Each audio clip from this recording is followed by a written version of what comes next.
संघर्ष त्या ठिकाणी सुरू ठेवलेला आहे। पण हे प्रशासन मात्र प्रत्येक वेळेला हा संघर्ष दडपण्याचं काम करत आहे। पोलिसांच्या माध्यमातून त्यांच्यावरती जो अमानुषपणे लाठीचार्ज झाला या घटनेचा निषेध म्हणून वंचित बहुजन आघाडीच्या वतीने सन्माननीय नेते बाळासाहेब आंबेडकर यांच्या माध्यमातून महाराष्ट्र बंदची हाक दिली होती।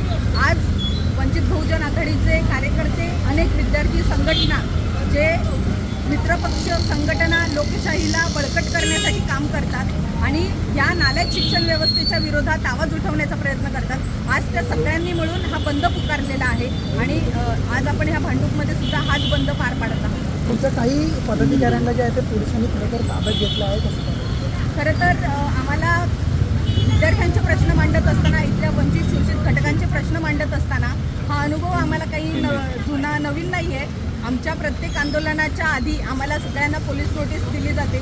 आज माझ्या घरीसुद्धा काही पोलीस मित्रांनी येऊन त्या ठिकाणी ते आंदोलन कशा प्रकारे कमकुवत होईल याचा देखील प्रयत्न केला होता। पण ही वंचित बहुजन आघाडी आहे, ही बाळासाहेब आंबेडकरांची सेना आहे, कुणाला घाबरणारी नाही आहे। प्रत्येक जिल्ह्यातल्या कार्यकर्त्याला अटक झालेली आहे, त्यांच्या घरोघरी नोटिसा गेलेल्या आहेत। पण तरीसुद्धा आज आम्ही ताकदीने रस्त्यावरती उतरत आहोत, वेगवेगळ्या ठिकाणी समोर येत आहोत। या बंदला यशस्वी करण्यासाठी इथली विद्यार्थी सेना कायम रस्त्यावरती लढाई